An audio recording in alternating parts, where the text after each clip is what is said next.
Efter partierne har udskiftet deres kandidater til Inatsisartut, skal vi fortsætte vores udsendelse af valgdebatten til Inatsisartut-valget til 25. God fornøjelse. Så skal vi gå over til den spørgsmålet. Den næste spørgsmål, den er kommet på Messenger. Værsgo.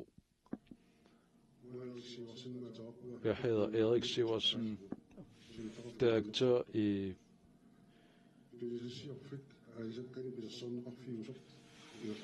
fiskerifabrikker.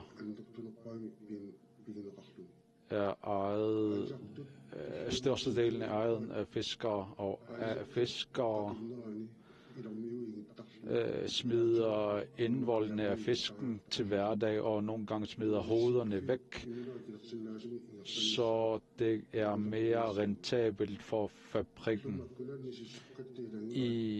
Nu til dags har vi undersøgt, at om vi ikke kan producere indvoldene og hovederne, men udfordringen er i forhold til udfordringen hertil er udfordringen med til at eksportere, så eksportpriserne er alt for dyre med hensyn til transport,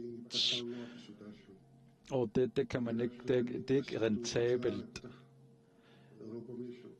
Men når vi transporterer udstyrene, så koster det dobbelt, og vi vil gerne arbejde med bæredygtigt fiskeforarbejdelse og produktion. Og her tænker vi, at mindre produktion, som er en stor gavn for fiskeriet, er der nogen, der vil arbejde for det, fordi der er en mulige gevinster for fiskere i forhold til hellefisken. Er det op til 17.000 tons, der kan forarbejdes og produceres, og omkring 30% af fisken er bestående af hovedet, men den bliver smidt ud. Er der nogen, der vil besvare på spørgsmålet? Alle er i gang med at skrive ned. Så skal vi bare spørge herfra. Vi starter fra Nella Jensen og Bartov. Værsgo. Ja, tak. Tak for den tydelige spørgsmål. Når fisken er en af vores største eksportvarer, men nogen siger 95%, men det er faktisk 98%. Så vi vil selvfølgelig gerne eksportere hele fisken, og at man ikke sælger 100% af torsken, eller ikke laver nogle værdikæder. Men hvis vi kigger på den norske metode, det bliver nødt til at kigge på, hvor vi kan sætte prisen ned, og I kan allerede se, hvad det unge nordmand gør med vores teknologi. Men hvad kan man gøre for det? Hvis der taler om hovedet, I kan se, at det unge nordmand sælger skinnene af hellefiskehovedet. Her tænker man med den nye lufthavne, at man kan sælge fisken med dyre priser, med gode erhvervsmænd, grønlandske erhvervsfolk, og det arbejder man på. Vi arbejder med at få sendt Royal Greenland hjem og ønsker at have vores eget RAL. Og det er en af de udfordringer, som vi skal gøre noget ved, når vi kommer ind på Inatsisartut fra Naleraqs side. Vi skal eksportere fisken mens fisken er stadigvæk i bevægende, hvor vi kan sælge det gennem det nye Atlantrute direkte fra Nuuk. Tak for besvarelsen. Vi går over til den næste. Carl Tobiasen, værsgo. Tak for den tydelige spørgsmål. Vi skal innovere inden for eksportindustrien, og lige nu er man i gang med at lave nogle forsøgsordninger, og hertil spørger man ind til om den høje pris, der ligger alt for højt, og vi ønsker jo selvfølgelig politisk, at vi sælger fisken på det højeste pris, og vi skal have nogle private selskaber, ligesom Halibut, som selv innoverer, og dem vil vi gerne støtte. Men i forhold til udvikling, der er en udviklingspulje, som er en meget lille pulje, og gevinsten ser man ikke så meget. Men vi kan bane nye veje til at lave nogle innovation inden for fiskerien, og vi kan jo ikke bare holde tilbage og med at give nogle bevillinger til eksportindustrien, og på den måde kan man også skabe noget indtægter, og det vil vi være med på. Rosbach, Demokraterne, værsgo. Tak til Eriks bemærkninger. Det første bemærkninger handlede om, at man udnytter hele fisken. Jeg har lige været forrige år i Færøerne, og der er nogle rigtig gode erhvervsfolk, private erhvervsfolk, som har lavet nogle innovationerne og udnytter hele fisken, og det vil gerne give os inspiration. Det har en institut om værdikæder, og dertil er der nogle nævnt omkring priser og transportpriser. Vi har en monopol, som det er centrum af kernen af problemet. Hvis vi åbner op for monopolen, så løser man problemet. Den næste har vi Henrik Fleischer. Værsgo. Tak for spørgsmålsstilleren. Det her med transport og eksport, det skal vi bare gentage, at vi gerne vil være at statsstande os. Og hertil skal vi også tænke stort inden for eksport, hvor vi i forhold til lufthavnene, og hvor man også gør i Island og Færøerne, hvor man fragter på fly, hvor man også kan gøre handel med andre lande udenom Danmark. Kangerlussuaq bør være en handels- og civils lufthavn. Det vil sige, at det er et erhvervshop, og det bliver nødt til, at man fragter en fragtcentrum, hvor man ikke har et fragtcentrum i Danmark. Det er det, jeg tænker her, transport og eksport. Lad os transportere fisken over til Kangerlussuaq. Så på den måde kan køberen også hente selv, frem for at vi sender dem derude. Bentia, er det sødt, værsgo. Tusind tak for den klare og tydelige spørgsmål. I min opvoksen har man siden det har man arbejdet på værdikæden og værdiskabelse af fisken.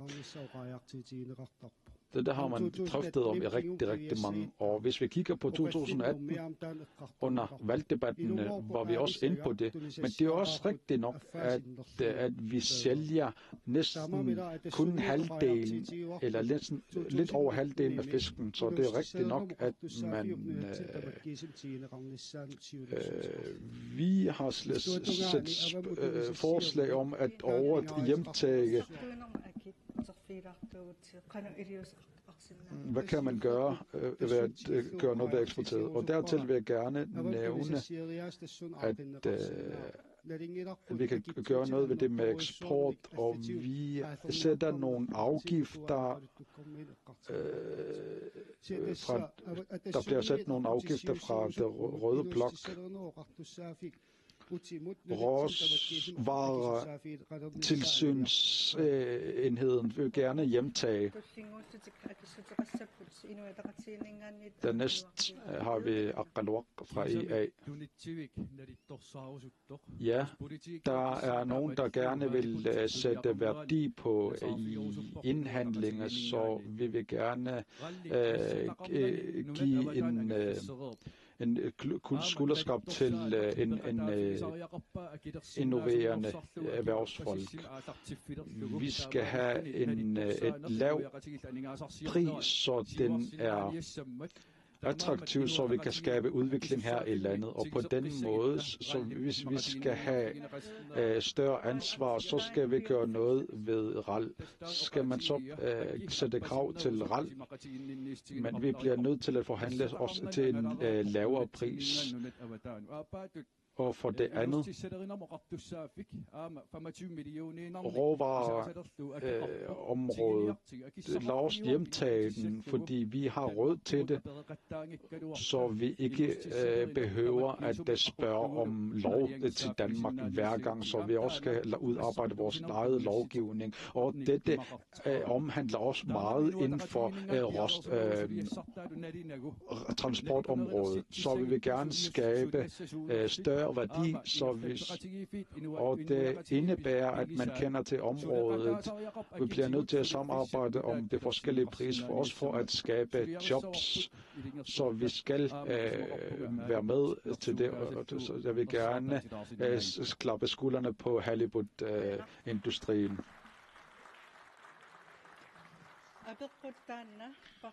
Det her spørgsmål er nu blevet besvaret af samtlige partier, og nu har vi et spørgsmål herinde fra salen. Ja, værsgo, Jens Turin. Ja, den næste, det bliver Simon Christoffersen, som har et spørgsmål omkring folkeskolen. Jo, tak.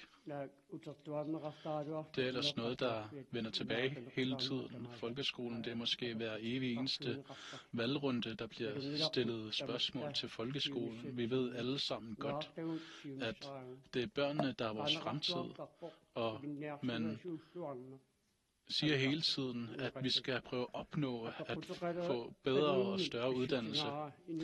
Jeg vil gerne spørge, fordi der var en af dem, der stillede op for IA, der sagde, at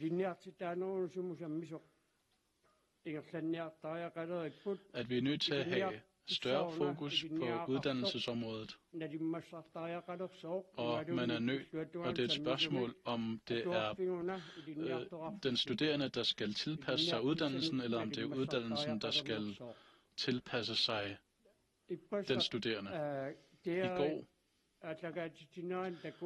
under DR's udsendelse, så jeg, det blev nævnt, at de større klasser, de er begyndt at komme ud, mens der bliver holdt prøve.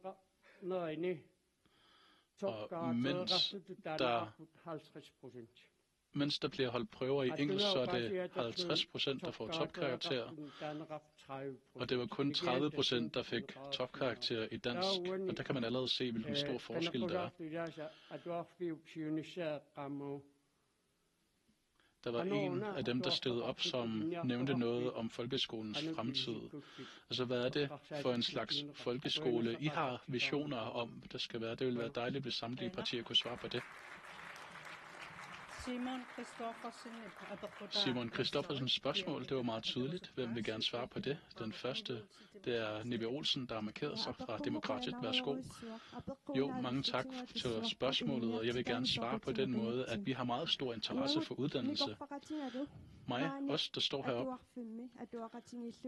vi har været gået i klasse sammen, og dengang var det mørke gange og en gammel bygning, som vi gik i skole i. Vi havde rigtig meget fri, og sådan nogle forhold, de er stadig gældende i dag. Og vi synes fra demokraternes side, at vi er nødt til at støtte lærerne. Nibe Olsen, spørgsmålsstilleren spørger, Er det skolen eller den studerende, der skal justere sig? Selvfølgelig skal man have den studerende i centrum. Men det, som vi er nødt til at forstå, det er, at lærerne de er meget presset på grund af lovgivningen, fordi det skal både være socialrådgivere og psykologer og passere, og det er det, som vi bruger lærerne til lige nu. Det er det, vi er nødt til at ændre på, således at de får færre ansvarsområder, således at de kan tage bedre ansvar for undervisning, fordi man er nødt til at forbedre forholdene så meget, at der er rigtig mange skoler, hvor der er mug og skimmel, og der er rigtig mange børn og ansatte, som er nødt til at gå syge hjem. Og Jørgen tager det andet spørgsmål. Ja, vi kan godt gå ud fra det, der bliver sagt i IMAK. Der er behov for videreuddannelser og andet, fordi de har sænket priserne, og selvfølgelig har man også mistet noget af den bedre skolegang, der kunne være. Og så det sidste, du spurgte til.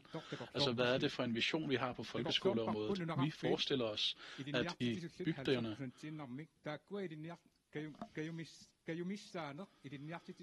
i de bygder, hvor der er mindre end 50% lærere, der mener vi, hvis man skal opfordre til, altså mens vi har 64 bygder, så er vi nødt til at have flere lærere i bygderne. Tak til Jørgen Rosbach, og det næste, det bliver Inuit Ataqatigiit med Aqarruq Bilma-Egede.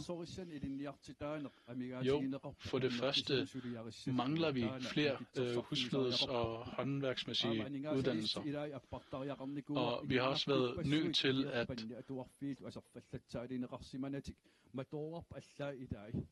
sænke udgifterne, fordi der har også været flere skoler, som vi har været nødt til at lukke på grund af manglende renovering.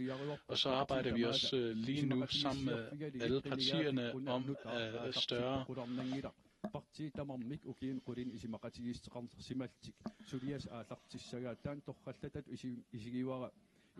og det synes jeg vil være rigtig godt, fordi det handler om Aqarruq, der bliver spurgt om, er det den studerende eller skolen? Det er selvfølgelig den studerende, man skal have fokus på. Og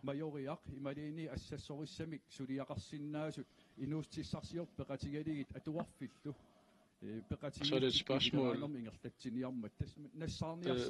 De prøver at finde nogle forskellige løsninger, så vi prøver at finde nogle nye kræfter inden for uddannelsesområdet, som vi ikke har gjort brug af tidligere, som vi gerne vil etablere. Og så synes jeg også, der er et initiativ, som er meget vigtigt, at partierne holder op med at gå hinanden i totterne og kommer med en klar udmelding, så kommunerne ved, hvilken retning man prøver at gå hen i, og så alle i samfundet kan ikke have nogen tvivl om, hvad det er for en retning, man gerne vil gå i.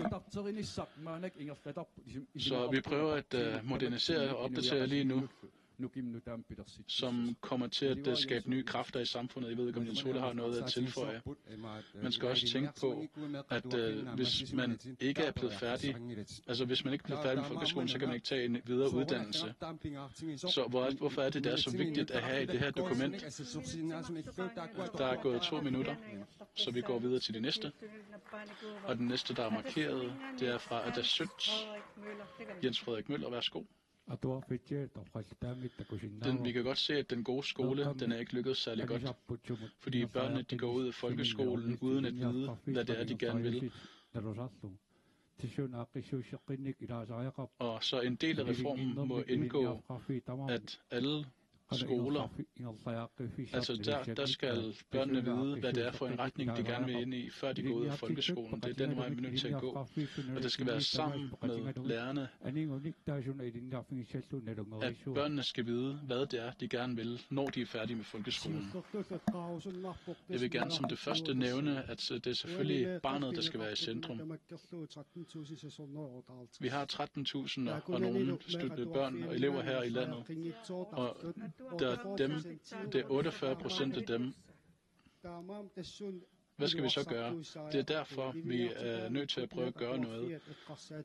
Med hensyn til uddannelsesområdet, så er vi nødt til at forbedre folkeskolen kontinuerligt. Og i den forbindelse vil jeg gerne sige, at unge fra 16 til 25 år, der har vi over 7.000 af dem her i landet, og ud af dem så er 30% hverken under uddannelse eller i arbejde, og det er dem, vi skal have fokus på som det første.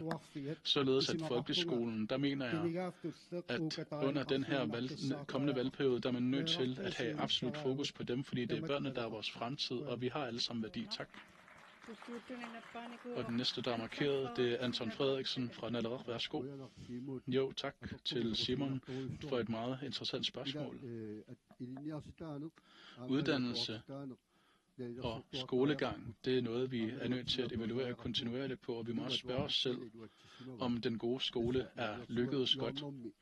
Og under vores løbende evalueringer, så kan man blandt andet se på, om man har haft god kontakt med forældrene, fordi de er også meget vigtige i forbindelse med skolegangen. Og vi kan desværre se, at der er nogen, der går ud af folkeskolen. Der er alt for mange, der går ud af folkeskolen, uden at vide, hvad det er, de gerne vil.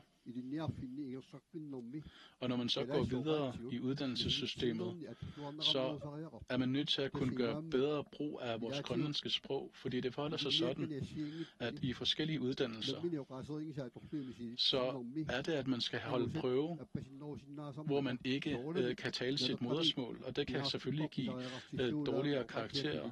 Og det synes vi, fra Naleraqs side, så synes vi selvfølgelig, det er vigtigt, at man lærer andre sprog, men det vigtigste er, at man har fokus på grønlandsk. Så hvis den... Ja, det grønlandske sprog skal være det vigtigste, men også det, som du siger. Altså, hvad er det for noget sprog, som børnene gerne vil bruge? De vil gerne bruge engelsk. Vi prøver at lære dem dansk, men de vil slet ikke snakke dansk. Jeg har selv lærer og sproglærer, og der er ikke noget, man kan sige hurra for, men realiteten det er, at børnenes omgivelser og deres læreøvne, at det er ud fra det, vi er nødt til at lave undervisning. Selvfølgelig er det meget vigtigt, at der er gode forhold på skolerne, men det andet vigtigste, det er PC'er og andet, men de henter super nemt en hel masse forskellige ting på internettet, men det er rigtig fedt, at de kan det, og det vil vi gerne arbejde på fra Naleraqs side. Og den næste, det er Hans Peter Poulsen fra Siumut. Værsgo. Jo, tak, og tak til spørgsmålsstilleren. I forbindelse med statsdannelsen, der kommer vi utvivlsomt til at gå via vores børn. Det er dem, der skal være de dygtigste, og det er dem, der skal føre fakten videre. På skoleområdet i dag, så kender vi sagtens til udfordringerne der, og vi ved godt, at der er helt uacceptable forhold.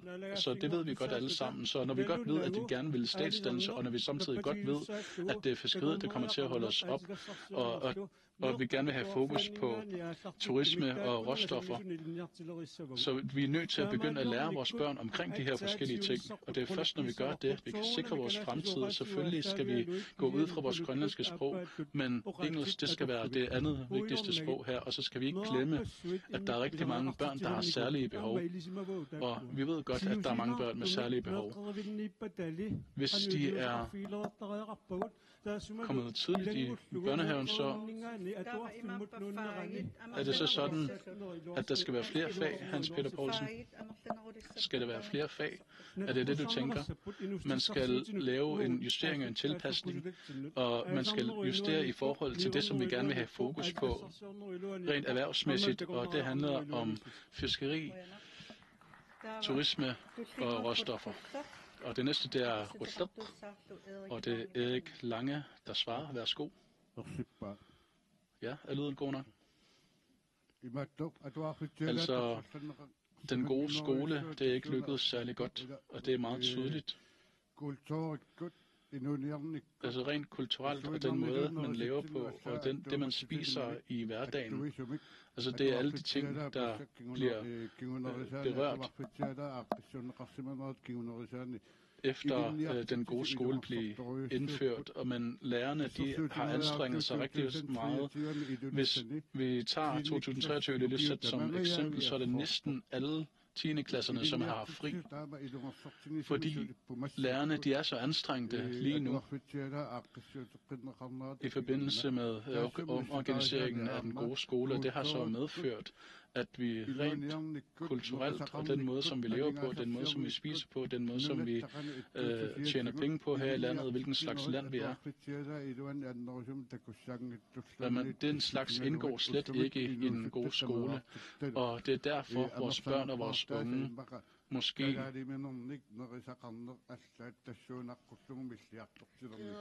altså det er måske derfor, at børn og unge her i samfundet ikke får så meget grønlandske mad. Lange, hvilke forslag har du, hvis der skal komme bedre resultater? Der bliver stillet spørgsmål om det er skolen eller den studerende eleven, som man skal tage udgangspunkt i. Selvfølgelig er det eleven, man skal tage udgangspunkt i. Hvad er det, vi vil undervise børnene i, hvis vi skal gøre god brug af dem i fremtiden? Men vi tager alle de her fag fra udlandet. Hvorfor kan vi ikke selv lave vores egne fag, som er tilpasset os selv? Hvis vi fik det, så kunne vi om måske 20-30 år måske være til gavn for børnene her i landet, og det vil også have en effekt på hele landet. Tusind tak for svaret. Og nu kommer der så et spørgsmål fra salen, og vedkommende står klar. Værsgo, Jens Turin. Vi har Peter Olsen, og han vil spørge om transport. Hej. I løbet af 1900 omkring 70'erne, så var vi fuldt i gang med rejefiskeriet, og dengang brugte man træer, og det har man måske ødelagt nu. Men derefter i gang satte man fiskerier som hellefiskeri, og dem, der har været med til at udvikle og folk, som ikke er gamle nok til at indgå i udvikling, så kan man se, at forholdene og anlæggene ikke er gode længere, og hvem vil arbejde på at genetablere disse forskellige anlæg, og vi ved godt, at disse hærværk og udlæggelser, det koster, og hvem vil arbejde på at eliminere disse udfordringer og give tilbage pengene tilbage. Hvem vil gerne besvare på spørgsmålet? Vi kan se, at Henrik, der har markeret sig fra Rutlak. Ja. Kommer der lyd igennem? Ja, i forhold til ødelæggelse og hærværkspuljen, det er noget, nu er der slet ikke mere midler til VSU, og der er meget få midler til det her ødelæggelsespuljen, og her skal man kigge på midlerne, og der står, at man kan give sin til ødelæggelse, efter man har arbejdet i 2 år. Men det er jo rigtigt nok, at det først, efter man ikke har fisket i 2 år, så er der en enkelt fisker, der havde problemer til at få sin udstyr destrueret, fordi at han var stadigvæk i gang, men han kørte i rullestol. Den her mulighed, du snakker om, skal det så være ubegrænset adgang til det? Det må vi undersøge. Hvad er det, der skyldes, at vi er endt sådan, og finde andre udveje? Dernæst har vi fra Nalerak, Jens Nabadok, værsgo. Spørgsmål fra Peter Olsen er lige så vigtigt som vores spørgsmål. Du har fuldstændig ret i, at de midler, som har cirkuleret og fik en hel masse grønlændere op at stå, nu ser man dem ikke længere. Disse folk og fiskere ansøger om midler til at destruktion, men så får man ikke så meget ud fra den ansøgninger. Men i forhold til det, der skal være der skal gives til disse forskellige ansøgninger. Jeg kan høre, at partierne støtter omkring ideen, men lige så snart det indtræder som naalakkersuisut, så kigger det en anden vej. Men jeg skal nok bringe det op igen. Men vi bliver nødt til at også have en ESU, hvor der kan være overgang i en ny fiskeriordning og en innovation og udvikling i erhvervet. Fordi fiskerne er træt af at vente på, at de største partier har lovet at innovere inden for det, men der er aldrig kommet disse bekendtgørelser. Fiskerne ønsker at få midlerne til at erstatte deres fiskerifartøjer. Det er meget en rigtig god idé. Den skal vi nok gå efter, når vi bliver valgt ind. Nivi Olsen fra Demokraterne, værsgo. Vi har rigtig mange år fået indtægter fra fisken, og at vi kan også se, at man presser fiskerne på den måde igennem lovgivningen. Dem, der har det, vi skal også give dem mulighed til at pensionere, fordi de har været med til det store omløb efter at have arbejdet i rigtig mange år. Så vi bliver nødt til at give noget tilbage til dem, der har givet os rigtig mange midler, fordi vi skal heller ikke, det skal have fred og ro til at pensionere sig, så vi ikke har en stor gæld. Vi har set dem i rigtig mange år. Ud over fiskeriet, hvilken andre indtægter skal vi have? Så hvis vi skal sikre, at Grønland skal være attraktivt at ankomme til, så skal vi også sikre det. Vi har ikke råd til at ikke have råd til fiskerien. Lad os vente den om at sige, hvorfor er det samfundet, der skal betale for det? Netop fordi fiskeri er vores største stolpe, som holder os oppe. Men selvstændighed og at man kan selv i forbindelse med erhverv og økonomi og kan finansiere sig selv og skabe nogle andre former for hjælp i fremtiden, for eksempel pension, og det er noget af det ting, som vi skal kigge på i fremtiden for at bane nye andre veje. Karl Tobiasen fra Siumut, værsgo. Peter Olsen, tak for spørgsmålet. Men med hensyn til destrueringen, så er det et meget begrænset med hensyn til udfordringen. Der er rigtig mange, der har gået over til det er pensioneret, og nu er det slidte. Men i forhold til ophugning, så er der nogle meget strenge krav. Så det bliver nødt til at kigge på forskellige forhold, og hvis kvoterne skal falde, vil det også skabe problemer for det enkelte fiskere. Men i forhold til gæld, fiskernes gæld, så skal der også være mulighed, synes vi fra Siumut, at der skal være mulighed for eftergive fiskernes gæld, og der skal findes nogle løsninger. Og når fiskerne holder med at fiske efter rigtig mange år, så skal der også være muligheder for at sælge deres aktiver.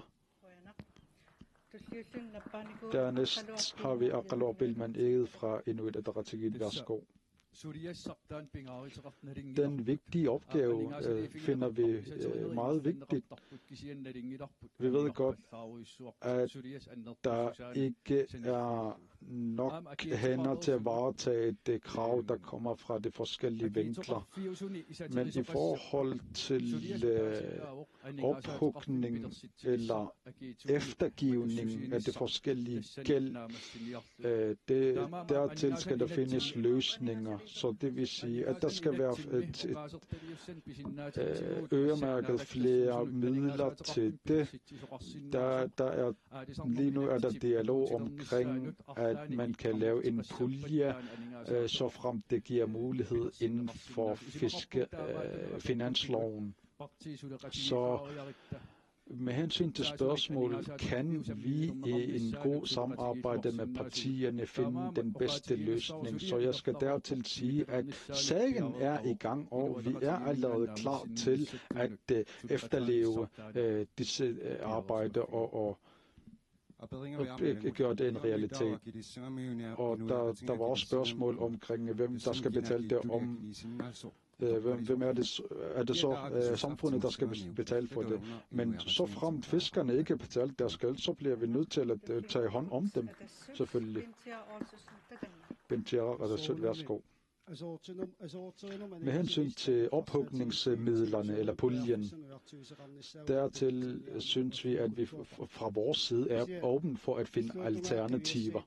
Men vi skal kigge på den anden side og kigge på miljøet og naturen, som vi alle sammen har ansvar til. Og hvis vi skal finde andre muligheder, så bliver vi nødt til at tænke i andre baner. Og der blev nævnt, at i forhold til pensionister, som ud over forskellige presserende ting bliver presset oveni, så har vi sagt, at den her pensionsordning, obligatorisk pensionsopsparing, det er selvfølgelig nødvendigt, men på den anden side skal vi også gøre noget ved pensionsområdet. Og vi vil gerne sige til pensionister, at vi fra den næste valgperiode gør noget ved skatteområdet for det ældre. Vi er en parti, som har en stor respekt for det ældre, men på den anden side vil vi være en del af det arbejde med at finde alternativer og andre veje. Så det vil sige, at I er åben for en eftergivning af forskellige gæld af pensionister. Der er rigtig mange nedslidte pensionister og ældre, der stadigvæk er på arbejde. Og efter man har arbejdet i disse mange år, så skal det jo selvfølgelig vi give noget tilbage og give en allermindste pris for at give noget tilbage. Det skal vi jo nok være med til.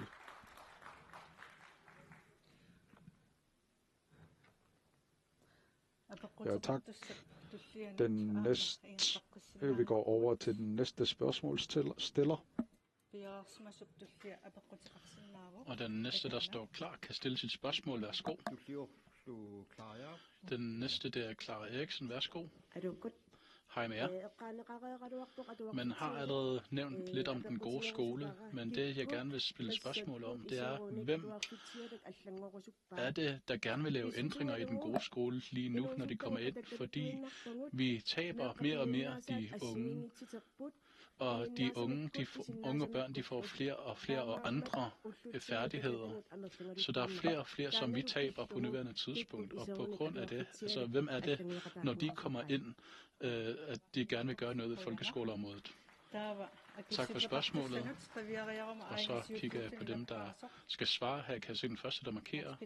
Hans Peter Poulsen, værsgo. Ja, og tak for spørgsmålet. Og så kan vi fortsætte med det, som vi allerede har svaret på. Altså fra Siumut, så har vi snakket lidt om vores andre missioner. Vi ved godt, at vi er nødt til at gøre noget anderledes, end vi gør nu. Vi synes også, det er vigtigt, at de resultater, som vi opnår nu, som vi ikke er tilfredse med, altså der er der forskellige forklaringer og undskyldninger, som vi ikke kan godkende, og det næste dem må så blive, at vi gør noget ved det. Men hvis vi gør noget ved det, så er det sammen med kommunerne eleverne og sammen med lærerne og sammen med de andre aktører, som vi er nødt til at handle med. Så hvis der skal laves ændringer i lovgivningen fra Inatsisartuts side, så er det dem, man også skal have fat i. Det er kommunernes ansvar, det folkeskoleområde. Men så kan vi se, at også folkeskolernes kvalitet, der er vi nødt til at gøre noget, hvis vi skal opnå bedre resultater. Og det er ikke noget, som kommunerne kan løfte af sig selv, og det er noget, vi skal gøre noget via Inatsisartut. Hans Peter, skal vi så nødt til at tænke uden for folkeskolen? Altså for os handler det ikke så meget om, hvad vi kalder folkeskolen, men vi skal give børnene de bedste muligheder. Tak.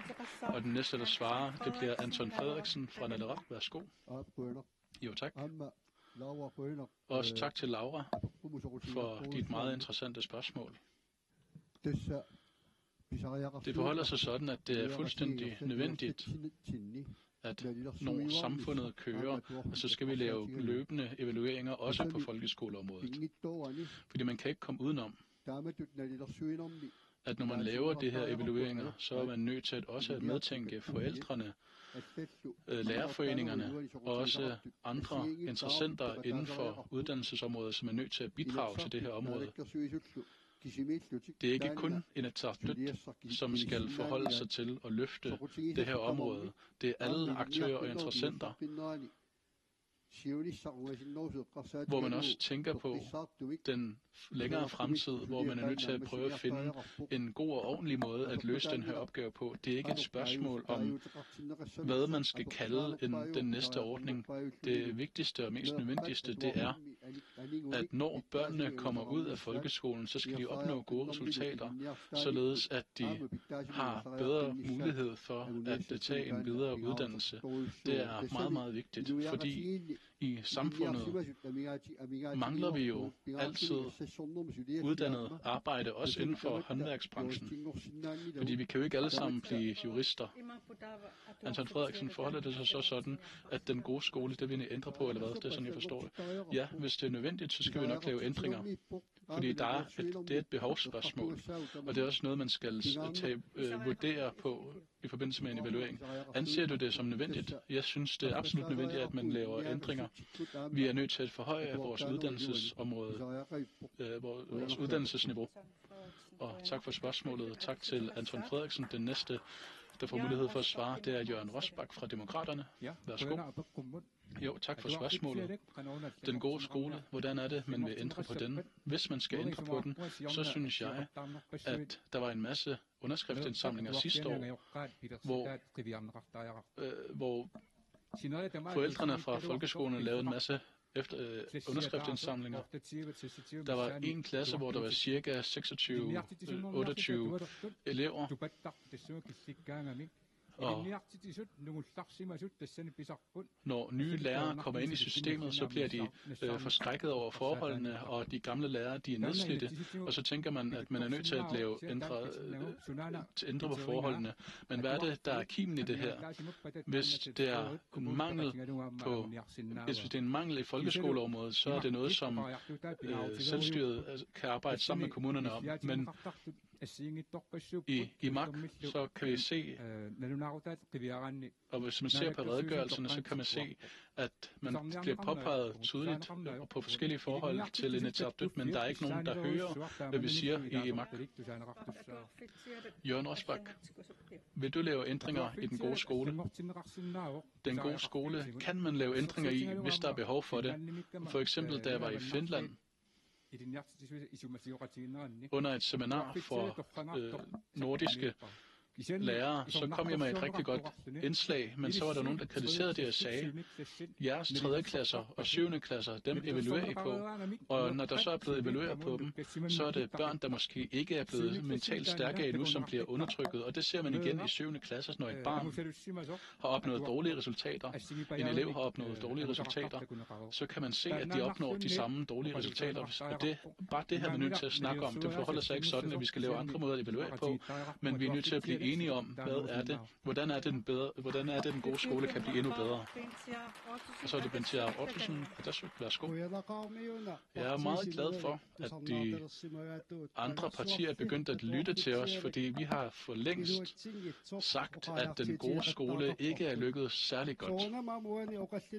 Og under den her debat, så glemmer man det her med analfabetisme, og det er vi også nødt til at tænke på, fordi jeg synes, at vi er nødt til at have bedre forhold på det her område. Man er også nødt til at kigge på forældre på det her område. Det, som vi ved, er vi også nødt til at give udtryk for, og det er kommunerne, de kan ikke, de har det hårdt med folkeskoleområdet. Så man er nødt til på det kraftigste at gøre noget på folkeskoleområdet. Den gode skole, den er altså ikke lykkedes særlig godt, og der er behov for et kæmpe løft.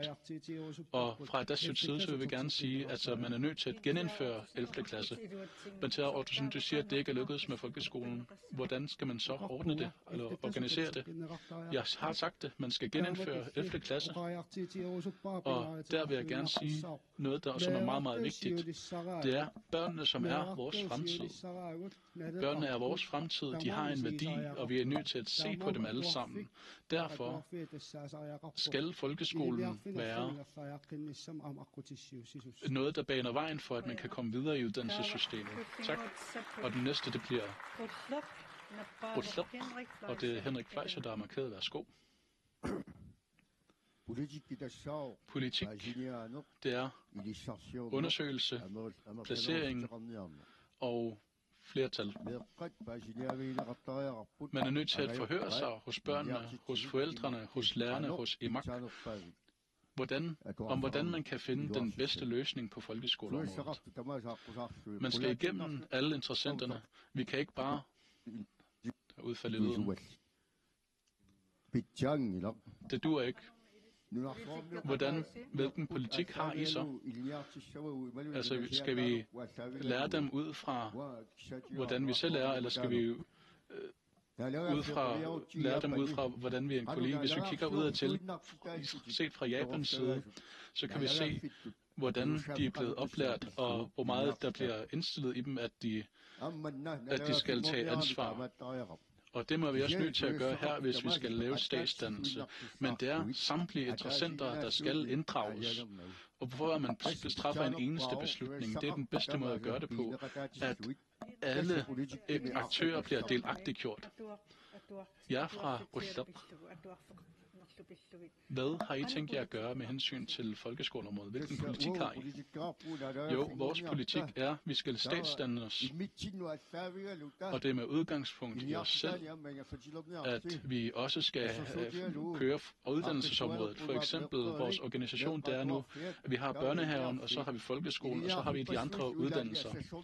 Og uanset om det er en håndværksmæssig uddannelse, for eksempel var en, der spurgte, altså vi har jo alle sammen forskellige egenskaber. Der er måske nogen, der deler det op og siger, en, der er rigtig dygtig til det her, der er en, der er rigtig god til det boglige, der er en, der er rigtig god til det håndværksmæssige, og så er der nogen, der halter bagefter. Vi er nødt til at have plads til dem alle sammen.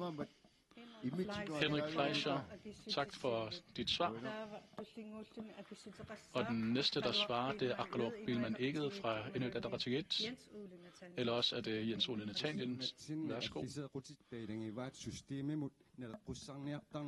Vores karakteristika, det er, at vi justerer systemet uden at tage udgangspunkt i os selv.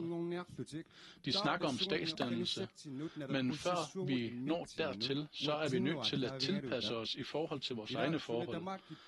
Altså, vi prøver at køre alt fuldstændig firkantet.